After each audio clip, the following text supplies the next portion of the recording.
Bill Pearce continues to read from the New International Version of the Bible. Exodus, chapter 16. The whole Israelite community set out from Elim and came to the desert of Sin, which is between Elim and Sinai, on the 15th day of the 2nd month after they had come out of Egypt. In the desert, the whole community grumbled against Moses and Aaron. The Israelites said to them, "If only we had died by the Lord's hand in Egypt. There we sat around pots of meat and ate all the food we wanted, but you have brought us out into this desert to starve this entire assembly to death." Then the Lord said to Moses, "I will rain down bread from heaven for you. The people are to go out each day and gather enough for that day. In this way I will test them and see whether they will follow my instructions. On the 6th day they are to prepare what they bring in, and that is to be twice as much as they gather on the other days." So Moses and Aaron said to all the Israelites, "In the evening you will know that it was the Lord who brought you out of Egypt, and in the morning you will see the glory of the Lord, because he has heard your grumbling against him. Who are we, that you should grumble against us?" Moses also said, "You will know that it was the Lord when he gives you meat to eat in the evening and all the bread you want in the morning, because he has heard your grumbling against him. Who are we? You are not grumbling against us, but against the Lord." Then Moses told Aaron, "Say to the entire Israelite community, 'Come before the Lord, for he has heard your grumbling.'" While Aaron was speaking to the whole Israelite community, they looked toward the desert, and there was the glory of the Lord appearing in the cloud. The Lord said to Moses, "I have heard the grumbling of the Israelites. Tell them, at twilight you will eat meat, and in the morning you will be filled with bread. Then you will know that I am the Lord your God." That evening quail came and covered the camp, and in the morning there was a layer of dew around the camp. When the dew was gone, thin flakes like frost on the ground appeared on the desert floor. When the Israelites saw it, they said to each other, "What is it?" For they did not know what it was. Moses said to them, "It is the bread the Lord has given you to eat. This is what the Lord has commanded. Each one is to gather as much as he needs. Take an omer for each person you have in your tent." The Israelites did as they were told. Some gathered much, some little. And when they measured it by the omer, he who gathered much did not have too much, and he who gathered little did not have too little. Each one gathered as much as he needed. Then Moses said to them, "No one is to keep any of it until morning." However, some of them paid no attention to Moses. They kept part of it until morning, but it was full of maggots and began to smell. So Moses was angry with them. Each morning, everyone gathered as much as he needed. And when the sun grew hot, it melted away. On the 6th day, they gathered twice as much, 2 omers for each person. And the leaders of the community came and reported this to Moses. He said to them, "This is what the Lord commanded. Tomorrow is to be a day of rest, a holy Sabbath to the Lord. So bake what you want to bake, and boil what you want to boil. Save whatever is left, and keep it until morning." So they saved it until morning, as Moses commanded, and it did not stink or get maggots in it. "Eat it today," Moses said, "because today is a Sabbath to the Lord. You will not find any of it on the ground today. 6 days you are to gather it, but on the 7th day, the Sabbath, there will not be any." Nevertheless, some of the people went out on the 7th day to gather it, but they found none. Then the Lord said to Moses, "How long will you refuse to keep my commands and my instructions? Bear in mind that the Lord has given you the Sabbath. That is why on the 6th day he gives you bread for 2 days. Every one is to stay where he is on the seventh day. No one is to go out. So the people rested on the seventh day. The people of Israel called the bread manna. It was white like coriander seed, and tasted like wafers made with honey. Moses said, "This is what the Lord has commanded. Take an omer of manna, and keep it for the generations to come, so they can see the bread I gave you to eat in the desert when I brought you out of Egypt." So Moses said to Aaron, "Take a jar, and put an omer of manna in it. Then place it before the Lord to be kept for the generations to come." As the Lord commanded Moses, Aaron put the manna in front of the testimony, that it might be kept. The Israelites ate manna 40 years, until they came to a land that was settled. They ate manna until they reached the border of Canaan. An omer is 1/10 of an ephah.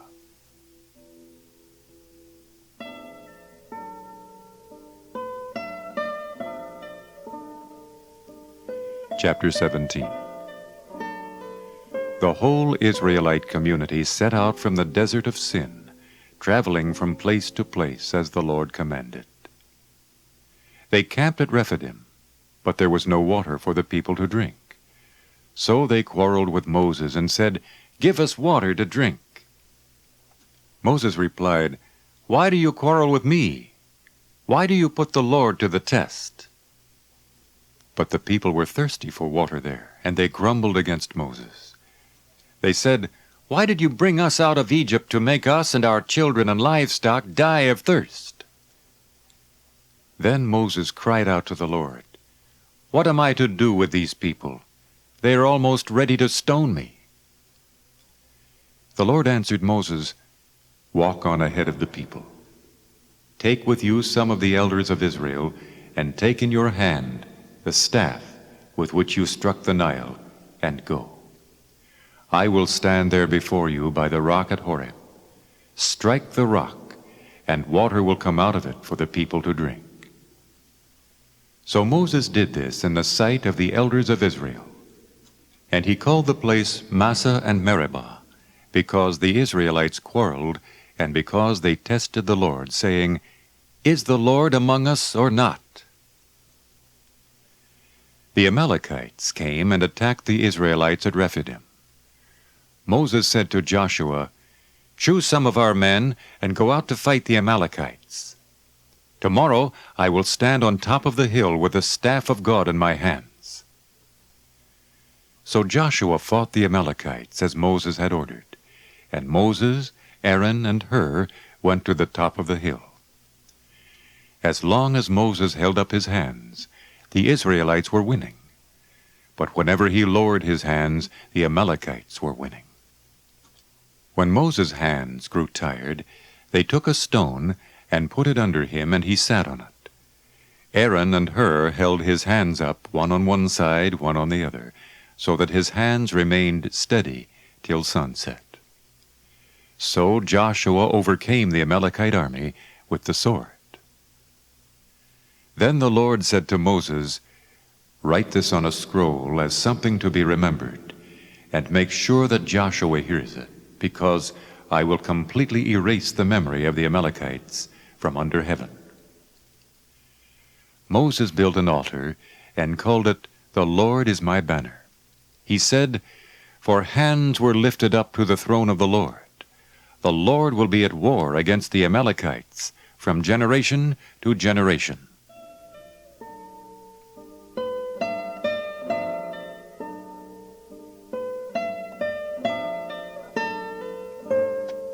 Chapter 18.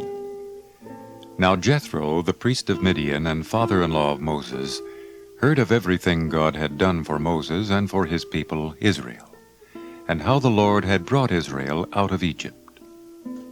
After Moses had sent away his wife Zipporah, his father-in-law Jethro received her and her 2 sons. One son was named Gershom, for Moses said, "I have become an alien in a foreign land." And the other was named Eleazar, for he said, "My father's God was my helper. He saved me from the sword of Pharaoh." Jethro, Moses' father-in-law, together with Moses' sons and wife, came to him in the desert, where he was camped near the mountain of God. Jethro had sent word to him, I, your father-in-law Jethro, am coming to you with your wife and her 2 sons. So Moses went out to meet his father-in-law, and bowed down and kissed him. They greeted each other, and then went into the tent. Moses told his father-in-law about everything the Lord had done to Pharaoh and the Egyptians for Israel's sake, and about all the hardships they had met along the way, and how the Lord had saved them. Jethro was delighted to hear about all the good things the Lord had done for Israel in rescuing them from the hand of the Egyptians. He said, Praise be to the Lord, who rescued you from the hand of the Egyptians and of Pharaoh, and who rescued the people from the hand of the Egyptians. Now I know that the Lord is greater than all other gods, for he did this to those who had treated Israel arrogantly. Then Jethro, Moses' father-in-law, brought a burnt offering and other sacrifices to God. And Aaron came with all the elders of Israel to eat bread with Moses' father-in-law in the presence of God. The next day Moses took his seat to serve as judge for the people, and they stood around him from morning till evening. When his father-in-law saw all that Moses was doing for the people, he said, What is this you are doing for the people? Why do you alone sit as judge, while all these people stand around you from morning till evening? Moses answered him, Because the people come to me to seek God's will. Whenever they have a dispute, it is brought to me, and I decide between the parties and inform them of God's decrees and laws. Moses' father-in-law replied, What you are doing is not good. You and these people who come to you will only wear yourselves out. The work is too heavy for you. You cannot handle it alone. Listen now to me, and I will give you some advice, and may God be with you.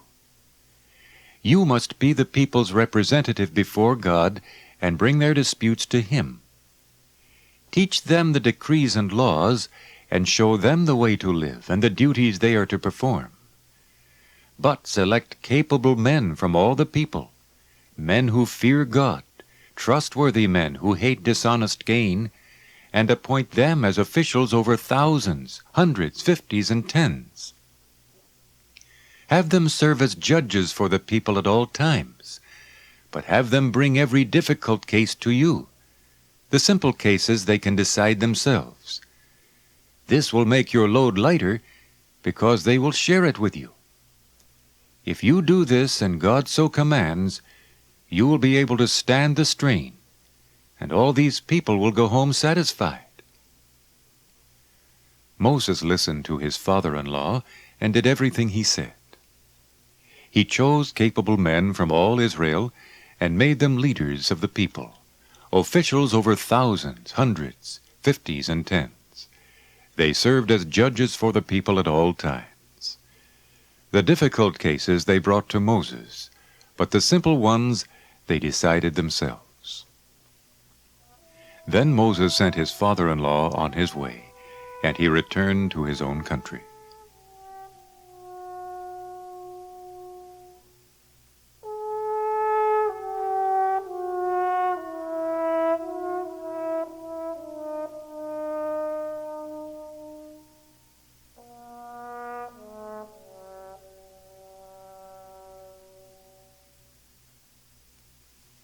Chapter 19. In the 3rd month after the Israelites left Egypt, on the very day, they came to the desert of Sinai. After they set out from Rephidim, they entered the desert of Sinai, and Israel camped there in the desert in front of the mountain. Then Moses went up to God, and the Lord called to him from the mountain, and said, This is what you are to say to the house of Jacob, and what you are to tell the people of Israel.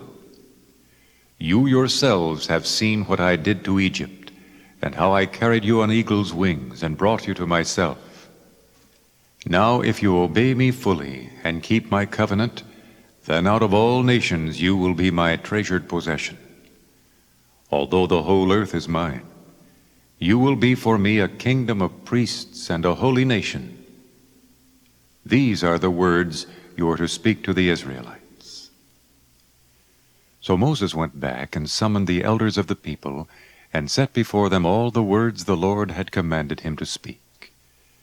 The people all responded together, "We will do everything the Lord has said." So Moses brought their answer back to the Lord.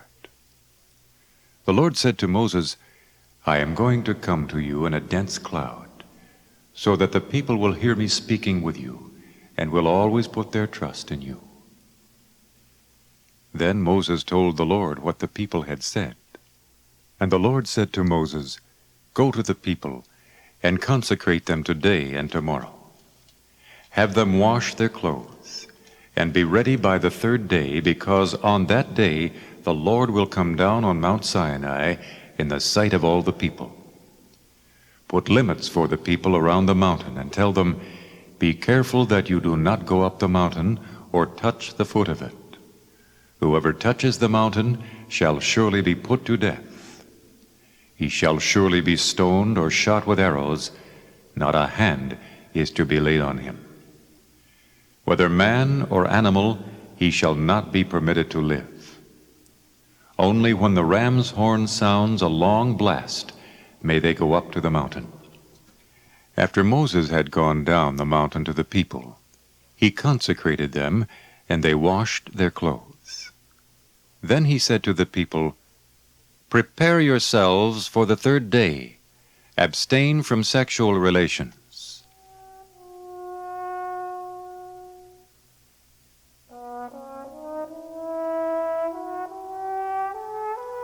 On the morning of the third day, there was thunder and lightning, with a thick cloud over the mountain, and a very loud trumpet blast.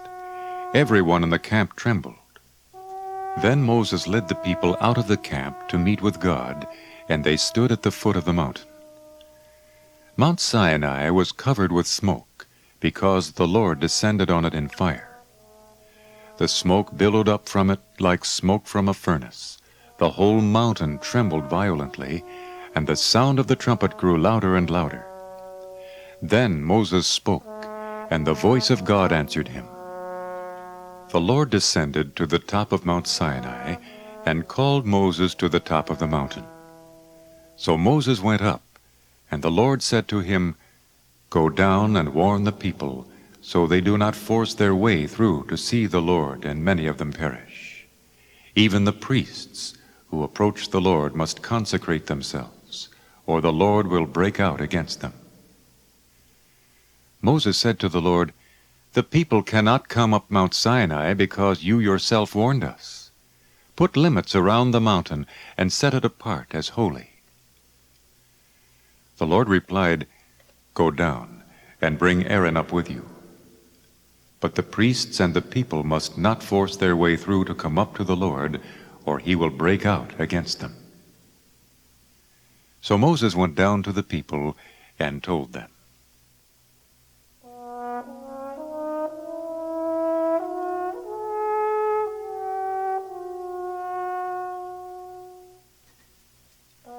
Chapter 20.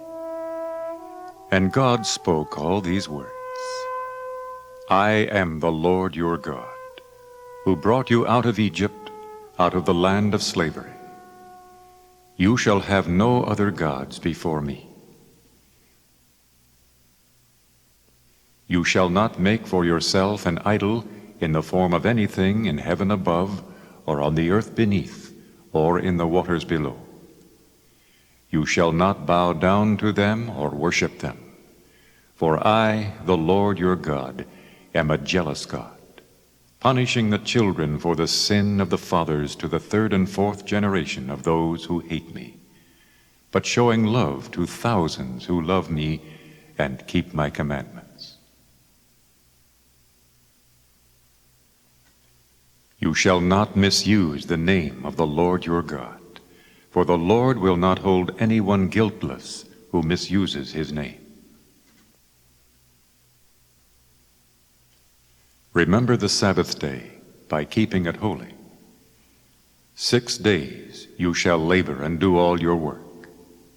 But the seventh day is a Sabbath to the Lord your God.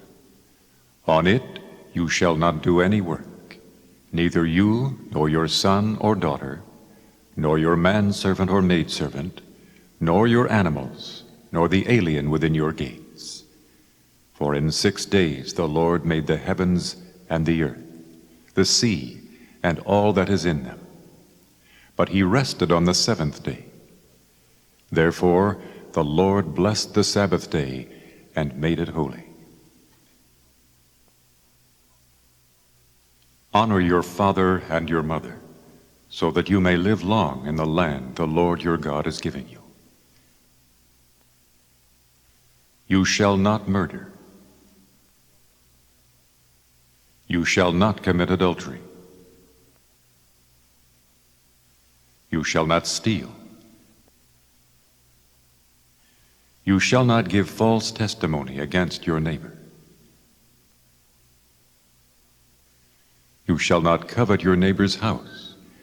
You shall not covet your neighbor's wife, or his manservant or maidservant, his ox or donkey, or anything that belongs to your neighbor.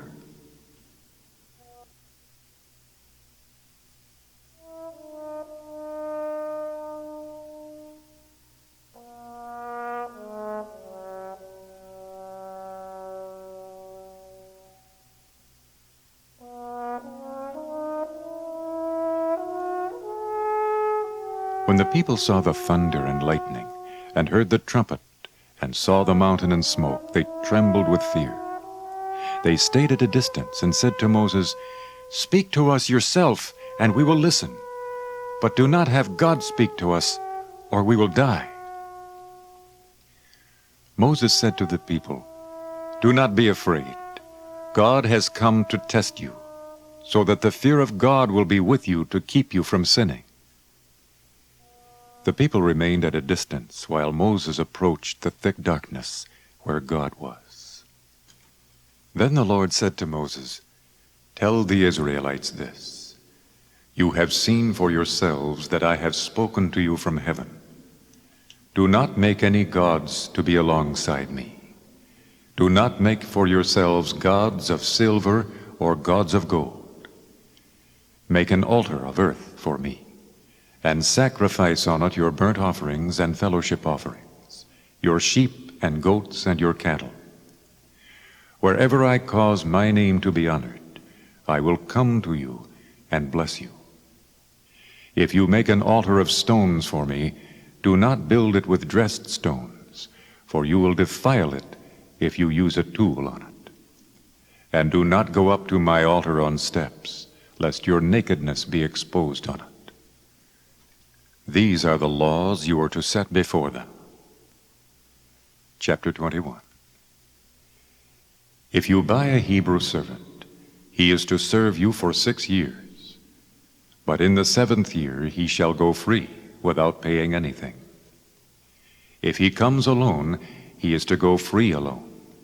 But if he has a wife when he comes, she is to go with him. If his master gives him a wife, and she bears him sons or daughters, the woman and her children shall belong to her master, and only the man shall go free. But if the servant declares, "I love my master and my wife and children, and do not want to go free," then his master must take him before the judges. He shall take him to the door or the doorpost, and pierce his ear with an awl. Then he will be his servant for life. If a man sells his daughter as a servant, she is not to go free as men servants do. If she does not please the master who has selected her for himself, he must let her be redeemed. He has no right to sell her to foreigners, because he has broken faith with her. If he selects her for his son, he must grant her the rights of a daughter. If he marries another woman, he must not deprive the first one of her food, clothing, and marital rights. If he does not provide her with these 3 things, she is to go free, without any payment of money. Anyone who strikes a man and kills him shall surely be put to death. However, if he does not do it intentionally, but God lets it happen, he is to flee to a place I will designate. But if a man schemes and kills another man deliberately, take him away from my altar and put him to death. Anyone who attacks his father or his mother must be put to death. Anyone who kidnaps another and either sells him or still has him when he is caught must be put to death. Anyone who curses his father or mother must be put to death. If men quarrel, and one hits the other with a stone or with his fist, and he does not die but is confined to bed, the one who struck the blow will not be held responsible if the other gets up and walks around outside with his staff. However, he must pay the injured man for the loss of his time and see that he is completely healed. If a man beats his male or female slave with a rod, and the slave dies as a direct result, he must be punished. But he is not to be punished if the slave gets up after a day or two, since the slave is his property. If men who are fighting hit a pregnant woman, and she gives birth prematurely, but there is no serious injury, the offender must be fined whatever the woman's husband demands and the court allows. But if there is serious injury, you are to take life for life, eye for eye, tooth for tooth, hand for hand, foot for foot, burn for burn, wound for wound, bruise for bruise. If a man hits a manservant or maidservant in the eye and destroys it, he must let the servant go free to compensate for the eye. And if he knocks out the tooth of a manservant or maidservant, he must let the servant go free to compensate for the tooth. If a bull gores a man or a woman to death, the bull must be stoned to death, and its meat must not be eaten. But the owner of the bull will not be held responsible. If, however, the bull has had the habit of goring, and the owner has been warned, but has not kept it penned up, and it kills a man or woman, the bull must be stoned, and the owner also must be put to death. However, if payment is demanded of him, he may redeem his life by paying whatever is demanded.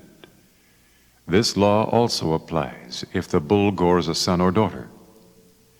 If the bull gores a male or female slave, the owner must pay 30 shekels of silver to the master of the slave, and the bull must be stoned. If a man uncovers a pit or digs one and fails to cover it, and an ox or a donkey falls into it, the owner of the pit must pay for the loss. He must pay its owner, and the dead animal will be his.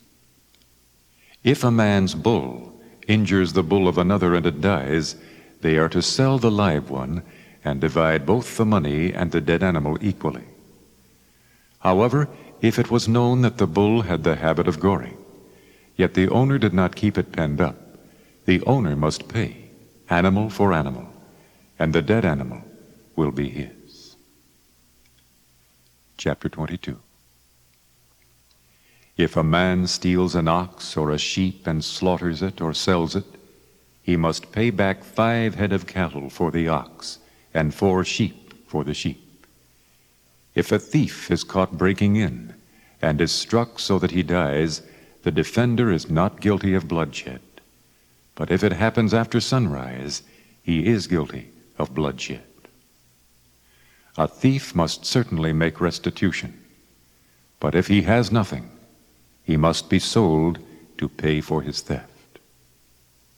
If the stolen animal is found alive in his possession, whether ox or donkey or sheep, he must pay back double.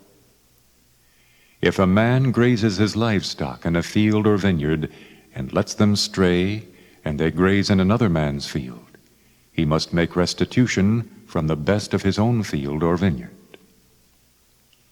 If a fire breaks out and spreads into thorn bushes, so that it burns shocks of grain or standing grain or the whole field, the one who started the fire must make restitution. If a man gives his neighbor silver or goods for safekeeping, and they are stolen from the neighbor's house, the thief, if he is caught, must pay back double. But if the thief is not found, the owner of the house must appear before the judges to determine whether he has laid his hands on the other man's property. In all cases of illegal possession of an ox, a donkey, a sheep, a garment, or any other lost property about which somebody says, "This is mine," both parties are to bring their cases before the judges. The one whom the judges declare guilty must pay back double to his neighbor.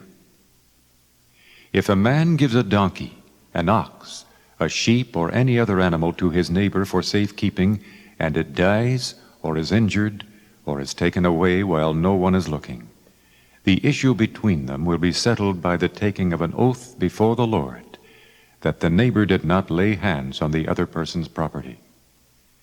The owner is to accept this, and no restitution is required. But if the animal was stolen from the neighbor, he must make restitution to the owner. If it was torn to pieces by a wild animal, he shall bring in the remains as evidence, and he will not be required to pay for the torn animal. If a man borrows an animal from his neighbor, and it is injured or dies while the owner is not present, he must make restitution. But if the owner is with the animal, the borrower will not have to pay. If the animal was hired, the money paid for the hire covers the loss. If a man seduces a virgin who is not pledged to be married and sleeps with her, he must pay the bride price, and she shall be his wife. If the father absolutely refuses to give her to him, he must still pay the bride price for virgins. Do not allow a sorceress to live. Anyone who has sexual relations with an animal must be put to death. Whoever sacrifices to any god other than the Lord must be destroyed. Do not mistreat an alien or oppress him if you were aliens in Egypt. Do not take advantage of a widow or an orphan. If you do, and they cry out to me, I will certainly hear their cry. My anger will be aroused, and I will kill you with the sword. Your wives will become widows, and your children fatherless. If you lend money to one of my people among you who is needy, do not be like a moneylender. Charge him no interest. If you take your neighbor's cloak as a pledge, return it to him by sunset, because his cloak is the only covering he has for his body. What else will he sleep in? When he cries out to me, I will hear, for I am compassionate. Do not blaspheme God or curse the ruler of your people. Do not hold back offerings from your granaries or your vats. You must give me the firstborn of your sons. Do the same with your cattle and your sheep. Let them stay with their mothers for 7 days, but give them to me on the 8th day. You are to be my holy people. So do not eat the meat of an animal torn by wild beasts. Throw it to the dogs.